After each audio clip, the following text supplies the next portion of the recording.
This video was brought to you by Stormberg, a better route planner, MisterGreen, Kempower and Marcus Bil.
Yo, what's up? We're now sitting in the BYD Tang, also known as the BYD Tang.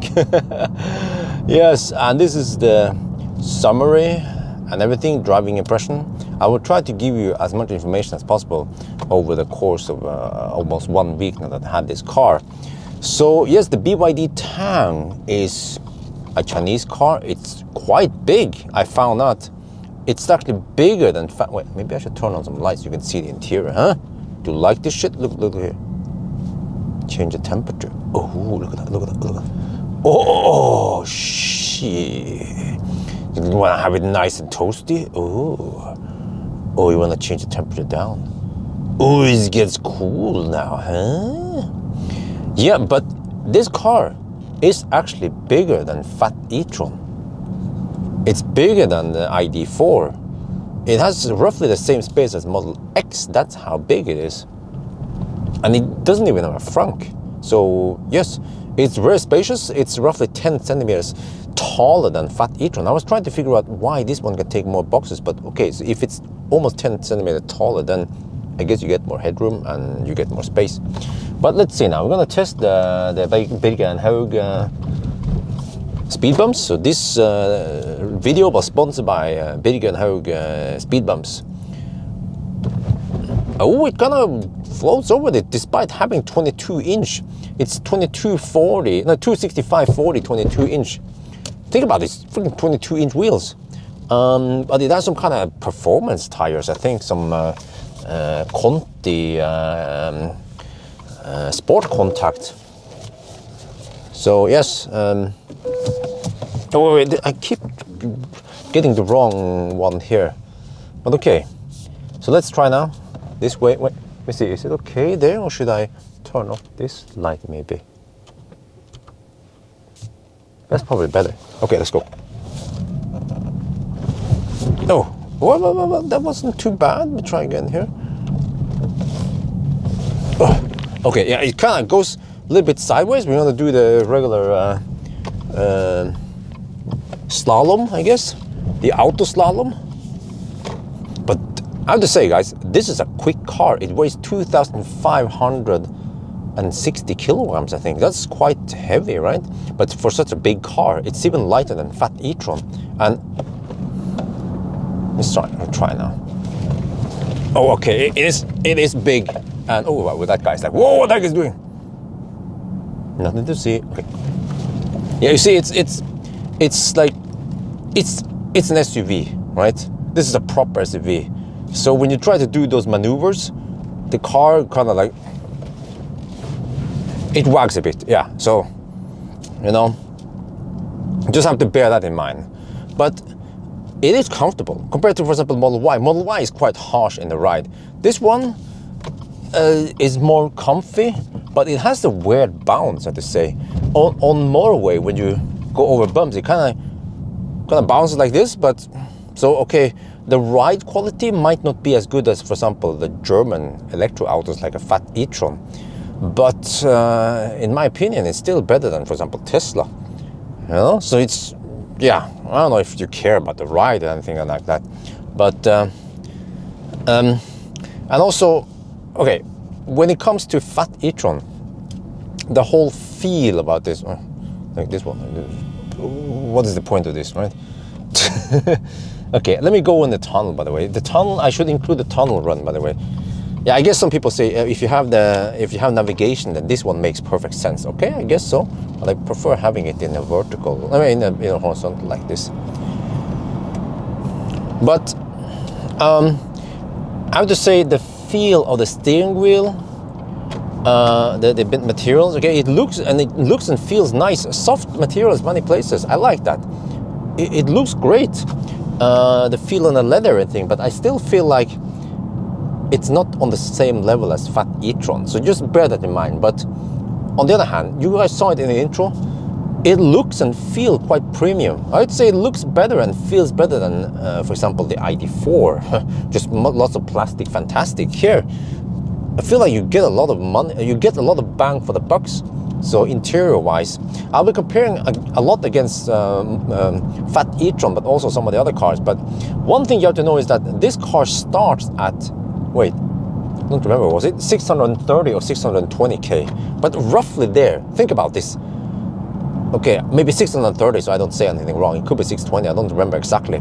But the thing is that if you want to spec up a Skoda Enyaq, that sexy car I tried recently, Skoda Enyaq Coupe RS, if you start adding blinkers and panorama roof and stuff, it becomes almost 700K. And a Fat e-tron 50, which has a way smaller battery than this one and way shorter range, I haven't spec'd it, but I think if you spec the Fat e-tron 50 even, it would be like 700K.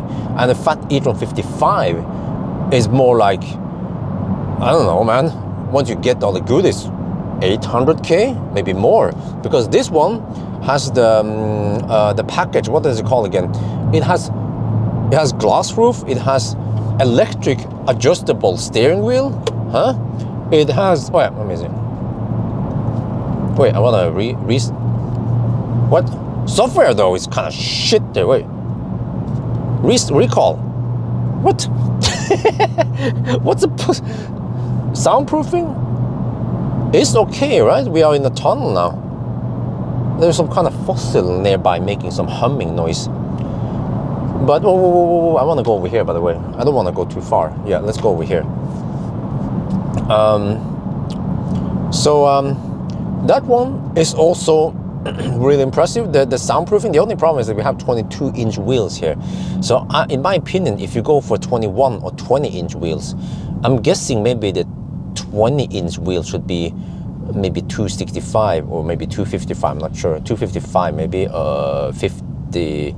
50 profile. 20-inch would be better for soundproofing, because I get the impression this car seems to have good soundproofing. The problem is that we have rough Norwegian asphalt, and the tires kind of ruin it. And like I mentioned, we have the Conti Sport Contact, which I suspect have also, I mean, they're probably very sticky, and this car does it really well on the braking test, but it might also sacrifice the efficiency, maybe even noise levels. But the thing is that this car goes like a rocket. So if you compare it, so price-wise, we might be talking about this car is priced similar to an e-tron 50 or like Skoda Enyaq or ID4, 5 or something, right? But this car has more space than those cars. And it has 509 horsepower, which is actually roughly the same as e-tron 60. Think about this. An e-tron 60 has poorer range, and I guess it's thirstier. So, okay, consumption-wise, this one is not that great either. But at least when I did the OnlyFans run, I managed to go 465 kilometers. And in the 90 test, it was like 380 something kilometers.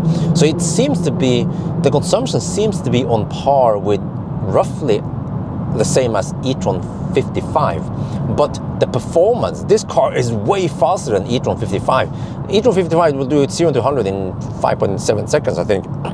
This one is roughly 4.6 seconds, whereas the e-tron 60 is 4.5 seconds. So you see, this one is almost as fast as an e-tron 60.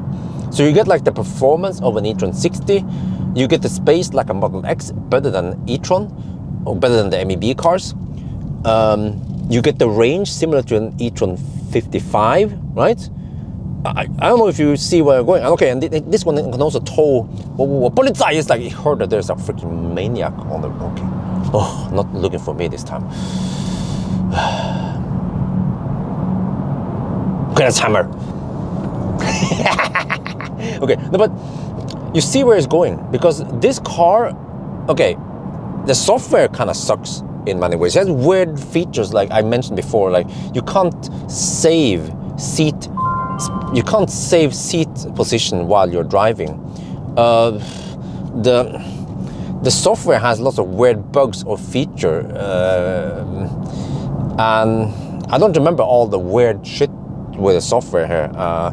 The navigation tends to bug. Okay, it works now, but when it bugs, you just have to close the navigation like this, delete it, and then start it again, for example. So I feel like the software here needs to be more mature.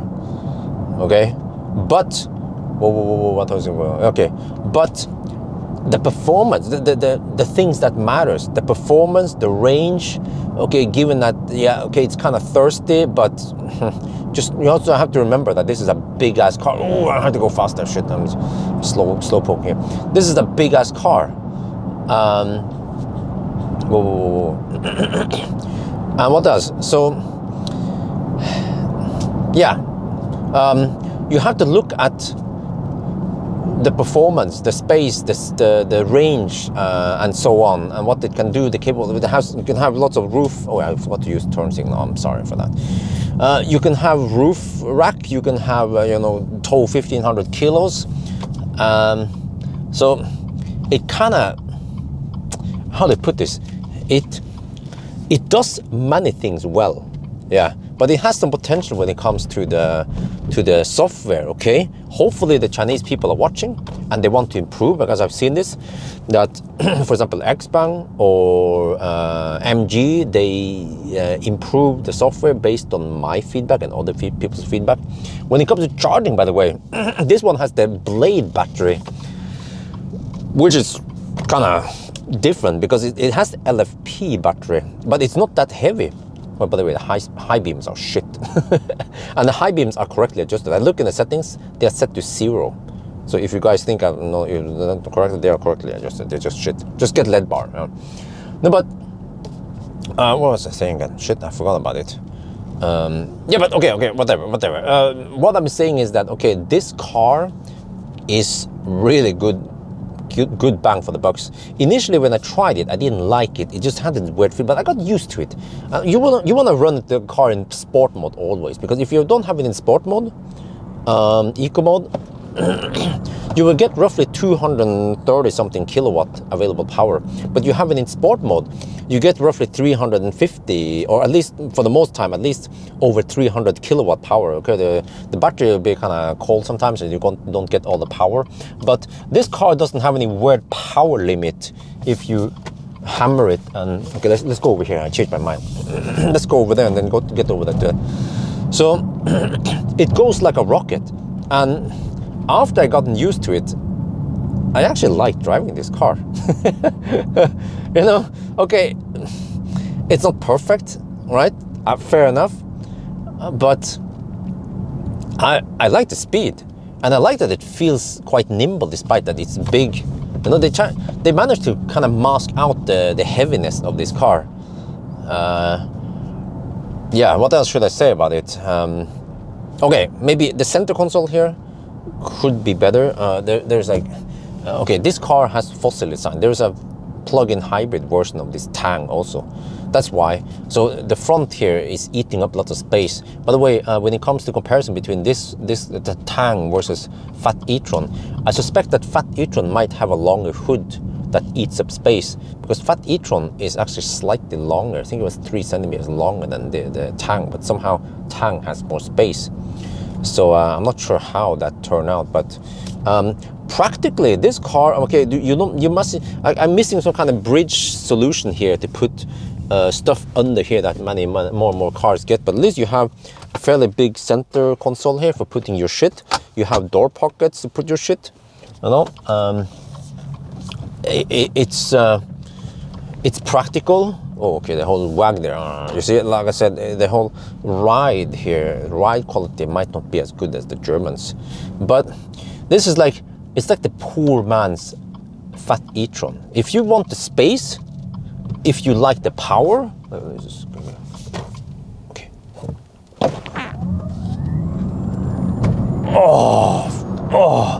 Oh, it's so much fun. You know, it just puts the smile on your face when you hammer it. Like, I was playing with some fossil cars on the Autobahn, further up north here on E6 on the 110 zone. There was this BMW sedan, right? Some kind of fossil. I don't know what kind of fossil that was. Some kind of BMW sedan. I don't know how many horsepower he had, but he was going kind of fast. And then I did the typical, I kind of played around with him like cat and mouse. And I saw that he was hammering it. And then what I did was I hammered past him, and then I slowed down.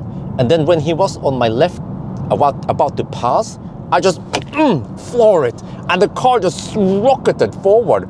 And I was pulling away from him. You know, you can imagine his face. What goes through his mind is like, that big ass SUV is pulling away from me. What the heck is an electric car? Yeah. And the same thing happened again the other day when there was this BMW. I don't remember if it was an X5 or X3. I think it was an X5, which is similar weight and size class as this car. And the BMW X5 was hugging the left lane like a true Norwegian, you know. And I was kind of just, you know, trying to get past. And then slow poking the left lane. You know how the story is. And then suddenly he just hammered like this, right? Zoop. And I wasn't paying attention. I don't know what I was doing. I was probably using my phone, right? I'm just kidding. And then he just got some distance from me. I'm like, oh, you want to play that game, huh? You want to play that game? All right, come on, bring it on, boy. Bring it on, boy. So then I hammered him. This was in the evening, by the way. So, you know, yeah, less police. I hammered him, and then I went in front of him and I slowed down. And he took the bait. He went on the left lane, was trying to overtake me, and when he was roughly just maybe a car length or something behind. I just floor it in sport mode. And okay, it wasn't like Tesla. If I was driving a Tesla Model 3 Performance, he would just disappear. But at least I managed to pull away from him. I was like, wow, like, bam, 500 horsepower. And the power band here is like, you get that 500 horsepower for several seconds, and then it slowly drops. I think in kilowatt. Okay, let me just test it. I'm gonna show you guys what I mean. Okay, slow down, slow down. Sort. We're doing it at night now. There's no traffic. I'll check traffic. Okay, 200 kilowatt, 300 kilowatt, 360 kilowatt. Okay, I have to let them. 360 kilowatt. Okay, so what I mean is that you get 360 kilowatt for several seconds, and then it slowly drops to 350, 340, 330, right? And then you kind of reach the Vmax. So, okay, it doesn't have that flat curve like a German car, but it has fairly flat curve. That's pretty awesome. I know you're thinking of flat curve. Now I remember what I was supposed to say. When it comes to charging, this car peaks at 115, 108. No, actually it peaks at 119 kilowatt. Actually, under ideal conditions, until 85%.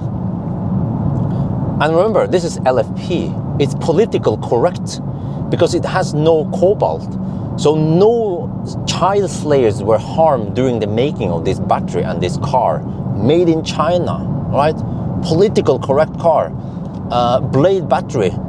And it's actually 700 volt based. One downside though is that it has a weird feature or a bug where when you plug in at an 800 volt charger or a 400 volt charger, it will spend several minutes, so usually between 2 and 4 minutes, to slowly count up the voltage while it's taking only 10 kilowatts. So that's like big facepalm. But once it starts though, in summer. In winter, this car has no preheating before fast charging. So it will, I fear that it will cold gate since it's LFP. LFP battery is more sensitive for cold weather. But they can fix this with software update. Because this car, I believe, has a battery heater like most electro autos. So it's a Chinese car. You know, they can just copy the other Chinese, which is MG and NIO. And what do they have? They have a button for preheating the battery. Why don't you just, dude, you're Chinese copy the other Chinese. What the heck, man? What kind of driving is that? Hey, why are you guys hammering? Get back here.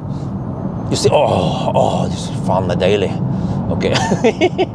No, but you can fix this. You can mitigate or eliminate the cold gate by just having this simple feature. Okay, Tesla is highly sophisticated.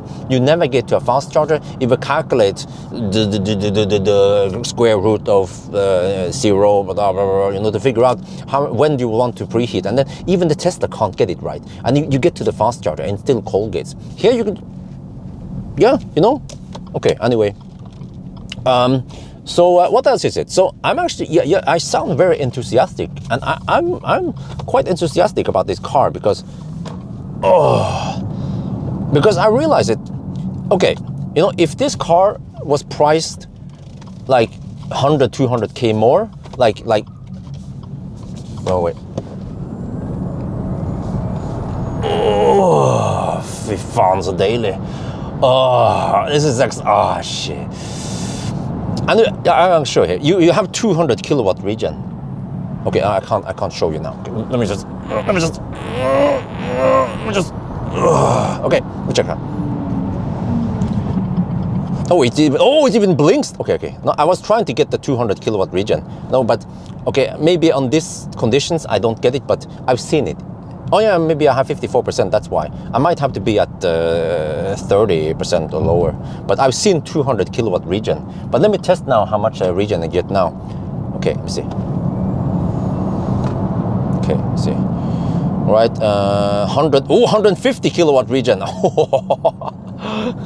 So yes, the Blade battery. By the way, another thing I should mention is that this car, okay, it's I have seen indication that it seems to have around 83 kilowatt hour net capacity that I measured.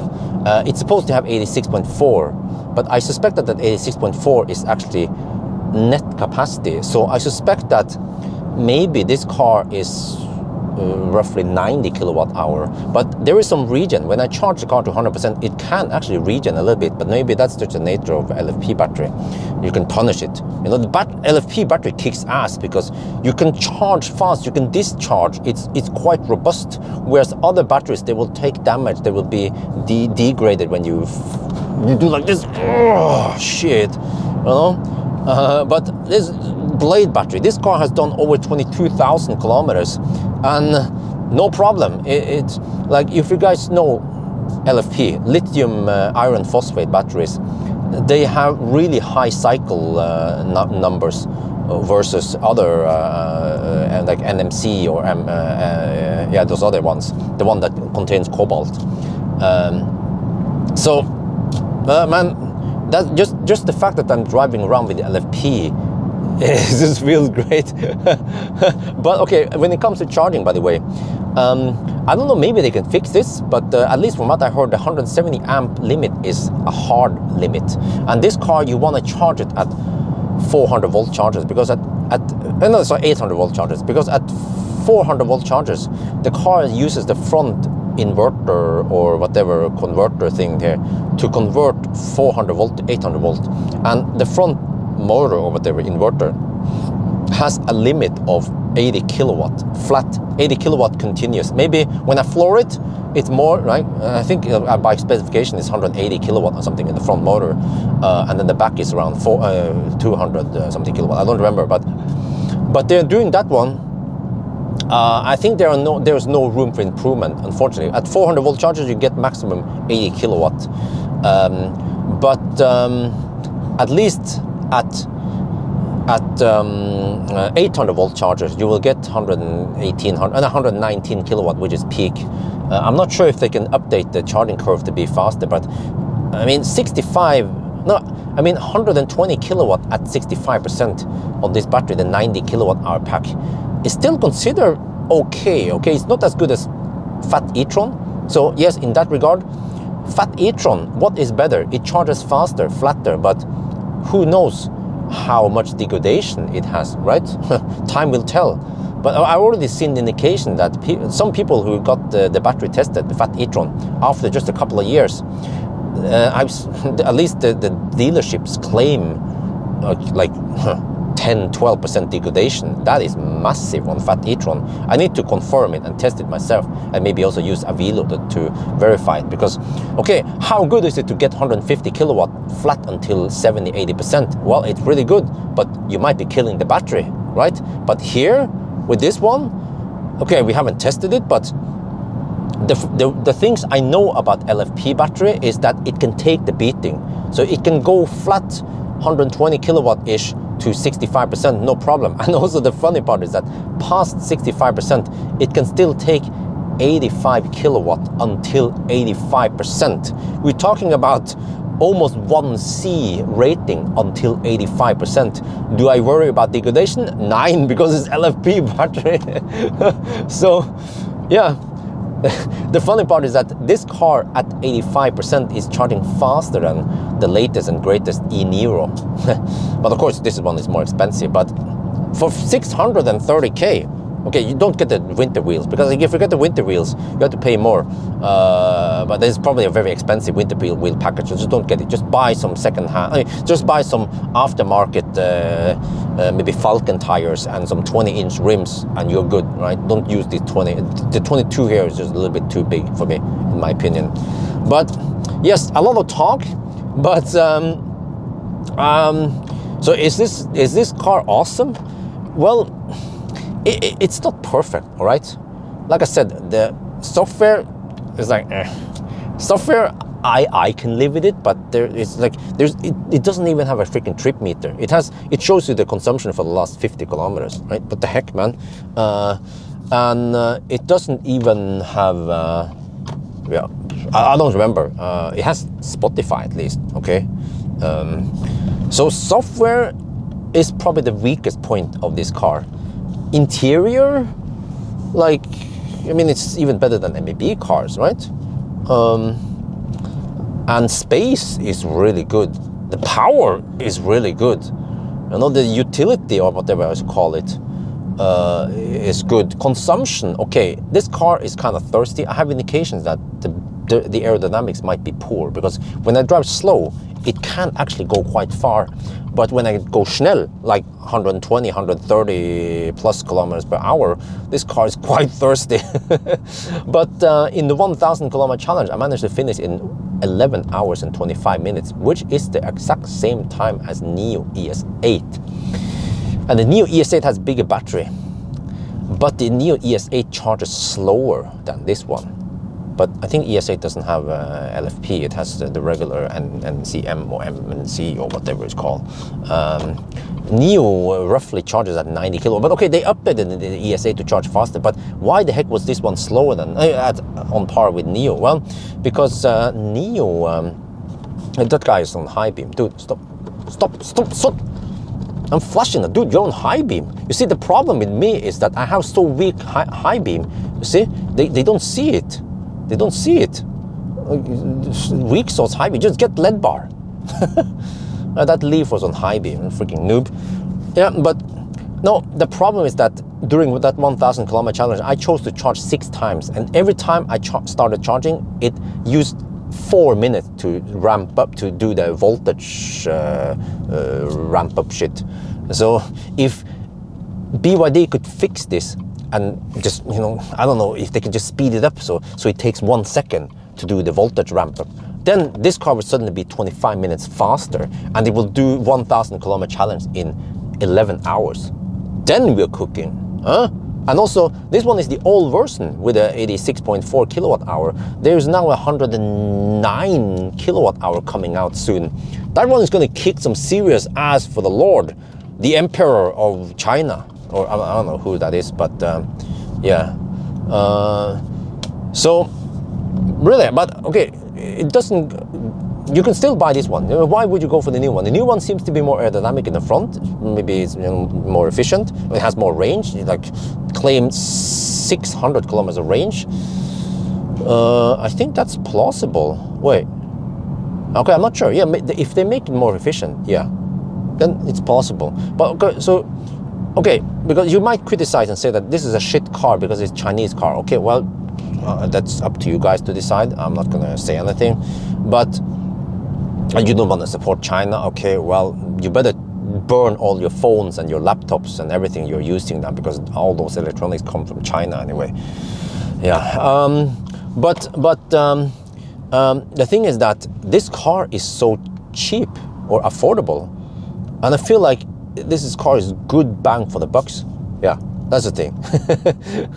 So, because it's so cheap, then yeah. But I should also mention, by the way, NIO ES8 feels and drives way better, right? So then the ES8 has better soundproofing, more space, and just the whole ride, you feel like you're driving a German car with the ES8. Here you feel like you're driving a Chinese car, but it's one of the better Chinese cars out there when it comes to the ride quality and everything.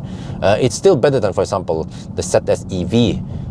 Or the Maxus Ioniq 5. Those are like, then you feel like you're driving a Chinese car. But here, it's like somewhere between a Chinese car and wait, let me see, just get over here. Yeah. But when you compare ES8 versus this one, okay, you can say that, but the ES8 also starts at 600K. Well, that is with battery as a service. So you have to also pay extra for the battery rent. So ES8 is more expensive. I don't remember, but the ES8 is roughly 150, 200K more expensive than the Tang. So just have to bear that in mind. And in my opinion, the ES8 is a better car than Tang, but it's more expensive. So when it comes to bang for the bucks, I think actually it depends, but even the ES8 is also really good bang for the bucks versus Fat e-tron, for example. So I mean, in my opinion, the Tang and the ES8, they are the real e-tron killers, because they really give a good run for the money, and you have to kind of yeah. I mean, I can understand if you want to go for fat e-tron versus this one, because the interior here doesn't look and feel nearly as good as a fat e-tron. So that's that thing. But the Neo ES8 though, then we're talking about the real e-tron killer. But then that one is kind of more expensive. Or if you go for 75 kilowatt hour pack, then that's maybe competing with the fat e-tron 50, and then the 100 kilowatt hour pack is competing against the fat e-tron 55 or something like that. But the ES8 is also faster. So in my opinion, this one and the ES8, you get more bang for the bucks. Like this kind of bang for the bucks, you know, or other things bang for the bucks. So yes, that was a lot of talk. Yes, empty talk without doing the walk. But yeah, so I wonder if I'm done talking now. How many minutes I've been talking about this? So what else is there to say about this car? Yeah, I'm not sure. I've been talking a lot. So wait, should you get this car? Well, okay, you should get this car if you need a space, right? Because mind you, this is still a thirsty car. Like we're talking about 300 watt-hour per kilometer. Okay, one thing I should mention, this car doesn't have heat pump, so PDC in winter. So you can expect that this will be a really thirsty winter car, especially when it's so boxy and it seems to have poor aerodynamics. But wait, is that guy turning? Okay, yeah. So if efficiency matters, fy fan, oh shit, that's, I'm gonna get the police after me now. No, but if efficiency matters, then you shouldn't get this car, but then you shouldn't buy fat e-tron either, because think about this, fat e-tron people, they love the fat cars, despite that it's thirsty. Like fat e-tron people, they even drive slow, they drive with a hat, they drive dog slow, because they're trying to save energy. And some people hammer it, of course. But they still love the car despite being fat and thirsty. And that's what I'm saying, is that if you buy this car, you're gonna freaking love it. If I need to get a car with lots of space, I would consider this one, but I would probably reach a little bit extra to get Neo ES8, for example. Then we're talking about big ass car. But of course, if you are in this price range and you need a family car, and you consider, for example, the MEB cars, or EV6. No, that EV6 is way smaller, but if you consider even Ioniq 5, EV6, right, or maybe like Skoda Enyaq ID5, ID4, this one has way more space, and this one is way faster. Like those so-called GT, what is it again? RS, what is it again? Skoda Enyaq RS, go home. It has 299 horsepower. This has 509 horsepower. It's way faster than those cars. So it's just so much fun to drive. That's it. But okay, it doesn't feel as refined as the other ones. You just have to bear that in mind. It's more like it's I'm not sure how to put this. It's a bit unrefined, but it's fast. So that's, I guess, the beauty about it. Yeah. So like I said initially, when I picked up this car, I was like, what the heck is this shit? But after a while, I learned to like it. Yeah. So, I mean, I hope I gave you guys good enough input, because I'm not trying to sell you a bad product, right? If this car is really shit, by the way, I'm not receiving money from BYD or the Chinese government or something for promoting Chinese cars. But if I'm kind of bullshitting and I tell you guys that this is a good car, and you actually buy it and you find out that it's a shit car, you know, I'm gonna hear it, right? And then you will start talking that Teslabjorn, he's just bullshitting. But in the past, when I get shitty cars, maybe I shouldn't name the shitty cars. They tend to be Asian, some of them, yeah, okay. Then I'm being honest about it. And this one, and I also tried some not so good Chinese cars in the past. I think I even mentioned it in the video here. Then you kind of get the idea when I say that it's not good, right? And this car, again, in the headlight test, it was super shit, but the overall package and the price, I think, makes it worth it. I think that's it. Yeah. So, okay, this was a really long speech, but I hope this was useful for you in the process of deciding whether you should buy this car or not. But I see lots of hate comments and people say this is crap, but you just have to know that this is a big Tang, all right? From now on, I'm gonna call it the BYD Tang. So I think that's gonna be it for now. I hope you guys enjoyed this video. As always, thank you for watching and talk to you later.